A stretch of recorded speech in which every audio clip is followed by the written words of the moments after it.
ইচ্ছাকৃতভাবে মানুষটিকে শেষ করে দেওয়া হলো। আপনারা দেখতে পাচ্ছেন যে একজন মহিলা তিনি সেলফি ভিডিও রেকর্ডিং করছেন এবং ইচ্ছা করে করে সেই পুরুষ মানুষটির কাছে যাওয়ার চেষ্টা করছেন এবং তিনি এটা প্রমাণ করাতে চাইছেন যে তার কেনোটা যেন তার বুকের অংশে গিয়ে এসে লাগে এবং তিনি সেটা রেকর্ডিং করে সমগ্র পাবলিকলি দেখাতে পারে যে না, বাসের মধ্যে আমার গায়ে ব্যাড টাচ করেছে। কিন্তু আপনারা ভালো করে লক্ষ্য করুন, যখনই ওই মহিলা ভিডিও করতে করতে সেই পুরুষ মানুষটির কাছে যাচ্ছে তখনই সেই পুরুষ মানুষটি সরে যাচ্ছে, অনিচ্ছাকৃতভাবে হোক এবং ইচ্ছাকৃতভাবে হোক। তখন সে মহিলা কি করলো, বাসের ঝাঁকুনির সুযোগ নিয়ে আরও সেই পুরুষ মানুষটির কাছে গিয়ে ইচ্ছাকৃতভাবে তার দেহকে তার কেনোর মধ্যে ঠেকিয়ে দেয়। তারপর সম্পূর্ণ ভিডিও রেকর্ডিং করে সোশ্যাল মিডিয়া, ইনস্টাগ্রামে, ইউটিউবে সর্বত্র জায়গায় ভাইরাল করে দেয়। কিন্তু পুরুষ মানুষটি এতটাই ভদ্র ছিল, তিনি জানেনই না তার সাথে কি হয়ে গেছে।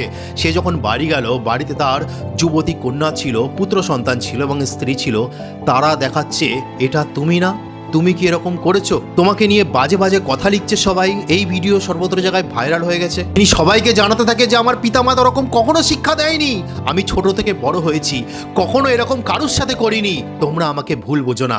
কিন্তু তখন কমেন্টগুলো দেখে, বাজে বাজে মন্তব্য দেখে তিনি দুশ্চিন্তায় চলে যান, ডিপ্রেশনে চলে যান এবং সিদ্ধান্তই নিয়ে নেন যে অপমান আমি সহ্য করতে পারবো না।